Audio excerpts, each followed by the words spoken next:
ਅੱਲਾਹੁ ਅਕਬਰ ਯਾ ਅਲੀ ਨਾਲ ਹੀ ਉਹਨਾਂ ਦੇ ਕੁਲਾੜੀਆਂ ਹੁੰਦੀਆਂ ਸਨ, ਬੜੇ ਗੁੱਸੇ ਵਿੱਚ ਸਨ। ਤੇ ਸਾਡੇ ਵਾਸਤੇ ਵੀ ਇੱਕ ਨਵੀਂ ਗੱਲ ਸੀ ਕਿ ਸਦੀਆਂ ਤੋਂ ਅਸੀਂ ਲੋਕ ਰਹਿ ਰਹੇ ਸਨ कि होया की है। क्या वाकई ऐसा हुआ था कि पंजाब के लोगों को लाहौर हाई कोर्ट के जजेस के बाइस्ड तासुब पर मबनी फैसले की सज़ा मिली जब उन्होंने 1947 में पंजाब की जल्दबाजी में तकसीम करते हुए अपना फैसला सुनाया था? अगर ऐसा नहीं हुआ तो पंजाब को आखिर किसने खून में नहलाया?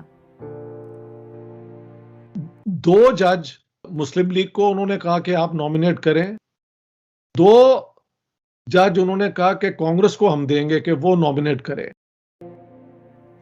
ये जजेस कौन थे? उन्होंने किसके हक में और किसके खिलाफ फैसला दिया और फिर असल फैसला कहाँ हुआ? आइए जानते हैं पंजाब के बंटवारे की असल तारीख, इतिहास के बारे में स्वीडन से मारूफ political scientist professor doctor Ishtiaq Ahmed के Sajjad Peerzada official YouTube channel को दिए गए खुसूसी इंटरव्यू में।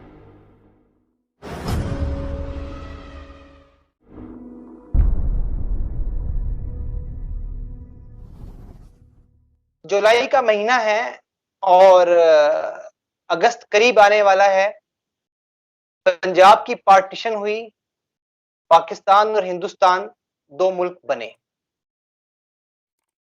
इस दौरान हमने ये देखा कि 70 से 75 साल काफी अरसा बीत गया पार्टीशन को, लेकिन आज भी लोगों के जख्म ताजा हैं कि पंजाब की जो पार्टीशन हुई, ये अभी तक लोग सवाल उठाते हैं क्या इंसाफ हुआ या फिर ज्यादतियां हुई उस वक्त के लीडर्स की तरफ से या जो भी करता धरता थे। तो आज इसी मौजू पे, सब्जेक्ट पे हमारे साथ बात करने के लिए हमने दावत दी है और हमारी खसूसी दावत पे आपका बहुत बहुत शुक्रिया प्रोफेसर साहब, आपने हमारी दावत कबूल फरमाई। बहुत मेहरबानी सज्जाद पीरज़ादा जी, आपने पहले भी मेरे साथ इंटरव्यू किए हैं, तो जब भी आप कहते हैं I am always willing to take part in your programmes. आप बहुत रोशन ख्याली से हर चीज को करते हैं, तो यही आपकी कंट्रीब्यूशन है और बहुत बड़ी कंट्रीब्यूशन है जी। प्रोफेसर साहब, ये 8 जुलाई 1947 को एक अंग्रेज जज रेडक्लिफ लंदन से दिल्ली पहुंचे और यहां पहुंचकर ऐलान किया कि 15 अगस्त 1947 को पाकिस्तान और हिंदुस्तान के दरमियान सरहद लकीर खींच दी जाएगी। 3,46,388 स्क्वायर किलोमीटर पर फैला पंजाब, 3.5 करोड़ लोग, 29 डिस्ट्रिक्ट, 43 प्रिंसिपल स्टेट्स, शाही रियासतें, 52,047 देहात और 283 कस्बे। इतने बड़े पंजाब को सिर्फ 5 हफ्तों में तकसीम करना या सिर्फ 5 हफ्तों में इतना बड़ा फैसला करना अंग्रेज की बदमाशी और ज्यादती थी या फिर इंसाफ? क्या पंजाब की तकसीम इस वजह से हुई कि अंग्रेजों ने हिंदुस्तानियों को मजहब के नाम पर आपस में लड़ाकर साजिश की, या फिर पंजाब मुस्लिम लीगी और कांग्रेस के लीडरों की गलतियों, एक दूसरे के लिए दिलों में मुआफी का खाना ना रखने की वजह से तकसीम हुआ? इस सवाल के पीछे छुपे असल तारीख हमारे सामने रखिए। इस फैसले का नतीजा क्या हुआ, ये सवाल मैं आपसे बाद में पूछूंगा। 3 जून 1947 को पार्टीशन प्लान अनाउंस किया था माउंटबेटन ने, और माउंटबेटन में ने जो प्लान था उसमें था कि बंगाल और पंजाब जो मुस्लिम मेजॉरिटी प्रोविंसेस हैं उनको वहां पे भी हम ये करवाएंगे रेफरेंडम कि क्या पंजाब और बंगाल जो है ये यूनाइटेड रहने चाहिए या पार्टीशन होके एक हिस्सा पाकिस्तान को दे दिया जाए, एक हिस्सा हिंदुस्तान को दे दिया जाए, या पूरा पंजाब पाकिस्तान को मिल जाए या पूरा पंजाब हिंदुस्तान को मिल जाए। यही बंगाल पे हुआ। तो ये और रेडक्लिफ की जो है चेयरमैनशिप, वो सब पार्टीज ने एग्री की थी कि कोई न्यूट्रल जज ही आया के ये सारा करेगा। तो रेडक्लिफ के ऊपर इल्जाम ना लगाओ, वो कोई अपनी मर्जी से तो नहीं आया। He was given a task. पहले जो था ना ट्रांसफर ऑफ पावर जून 1948 में होनी थी, लेकिन 3 जून 1947 में वो उन्होंने कहा कि मिड अगस्त में हो जाएगी। तो अगर ये किसी का फैसला है तो ये माउंटबेटन का है, लेकिन माउंटबेटन ने भी ये फैसला जाके बरतानिया में डिस्कस किया, अपनी हुकूमत से इजाजत लेके तो उसका ऐलान किया। तो इसको ड्रामेटाइज ना कीजिए कि कहीं बेचारे रेडक्लिफ ने आके अपनी मर्जी से ये सारा कुछ कर दिया। He was the agreed chairman for this committee, और उसको जो टाइम दिया गया था कि इसी दौरान में आपने ये दोनों चीजें, इन दोनों प्रोविंसेस का जो है फ्यूचर डिसाइड करना है।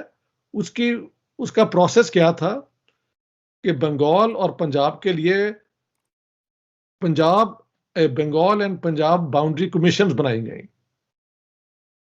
हम अगर पंजाब पे आए तो पंजाब बाउंड्री कमीशन में 2 जज मुस्लिम लीग को उन्होंने कहा कि आप नॉमिनेट करें, और हमारी तरफ से हुए जस्टिस दीन मोहम्मद और जस्टिस मोहम्मद मुनीर। 2 जज उन्होंने कहा कि कांग्रेस को हम देंगे कि वो नॉमिनेट करे। उन्होंने जस्टिस महाजन और एक सिख जस्टिस तेजा सिंह को अपनी तरफ से नॉमिनेट किया। प्रोसेस ये था कि इनके सामने Muslim League, Congress, scheduled castes, Christians, Ahmadi community, ये सारे आके अपनी अपनी पोजीशन बताएंगे। उसके बाद अगर ये बाउंड्री कमीशंस एक यूनानिमस फैसला कर लें कि भाई हम ये इस तरीके से पंजाब को या बंगाल को डिवाइड करेंगे, तो वही होगा। लेकिन अगर ये जज ही अग्री ना कर सकें कि कैसे डिवाइड करना है, तो finally it becomes an award of the chairman. तो आखिरी हक फिर चेयरमैन का होता है कि वो अवार्ड दे। तो हुआ बिल्कुल ऐसे। जब यहां पे 10 दिन ये पंजाब के अंदर बाउंड्री कमीशन के सामने अपनी अपनी पोजीशंस पेश की गई। मुस्लिम लीग की तरफ से आए थे सर जफरुल्ला, और कांग्रेस की तरफ से मिस्टर सेतलवाद, और सिखों की तरफ से क्या नाम, हरनाम सिंह वकील थे। इस तरह ही mister SP Singha came for the Indian Christians. Mr. Gibbon came for the Anglo-Indians. Christians की तरफ से मिस्टर बैनर्जी भी आए थे, फिर शेड्यूल्ड कास्ट के लोग आए थे। हर एक ने अपना अपना पॉइंट ऑफ व्यू पेश किया। वहां पे जो टर्म्स ऑफ रेफरेंस थे ना, टर्म्स ऑफ रेफरेंस कहते हैं कि हुकूमत ने क्या फैसला किया था कि कैसे बाउंड्रीज किस स्कोप में बनेंगी। तो वो 2 चीजें थी कि Muslim and non Muslim contiguous कहते हैं साथ साथ। कंटिगुअस इलाके जो है ना, मुसलमानों की एक डिस्ट्रिक्ट के साथ अगला डिस्ट्रिक्ट और उसका अगला डिस्ट्रिक्ट, ये कंटिगुअस होंगे। अगर इसके अंदर एक हिंदू सिख मेजॉरिटी आ जाती है तो वो कंटिगुअस नहीं रहता। समझ गए आप? तो फैसला ये था कि कंटिगुअस मुस्लिम नॉन मुस्लिम डिस्ट्रिक्ट्स को आपने अलग करना है। तब तक प्रिंसली स्टेट्स का उसमें कोई जिक्र नहीं था। बाउंड्री कमीशन में princely states are not involved, remember that. It only applied to the British territories of the Punjab.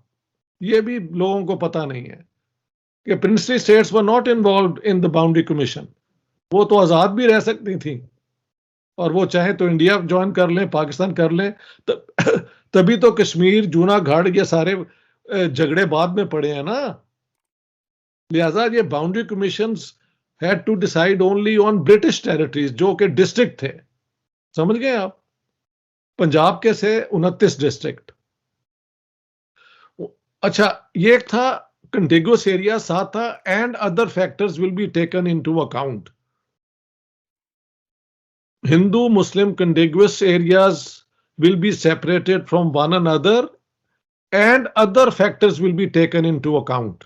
जब उन्होंने लिख दिया ना कि other factors will be taken into account, तो इस पे फिर झगड़ा हुआ।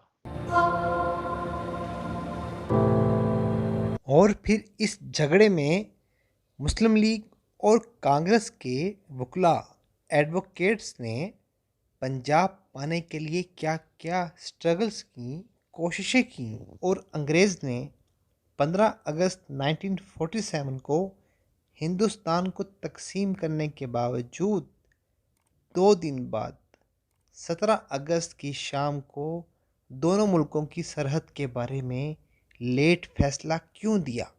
और मुस्लिम लीग के वकील चौधरी सर ज़फ़रुल्लाह ख़ान, जो एक ऐसी कम्युनिटी से ताल्लुक़ रखते थे जिन पर आजकल पाकिस्तान में ज़मीन तंग है, इन्होंने पाकिस्तान के लिए पंजाब कैसे हासिल किया, इस बारे में आप जान सकेंगे प्रोफेसर डॉक्टर इश्तियाक अहमद के इंटरव्यू की नेक्स्ट सीरीज़ में। हमारे साथ रहिए। अगर आपने चैनल को सब्सक्राइब नहीं किया तो सब्सक्राइब कर लीजिए और बेल को प्रेस कर दीजिए, ताकि आने वाले हर ख़ुसूसी इंटरव्यूज़, ख़ुसूसी प्रोग्राम्स आप तक आपकी मोबाइल स्क्रीन पे पहुंच सकें। सज्जाद पिज़ादा को इजाज़त दीजिए। अपना बहुत बहुत ख्याल रखिए।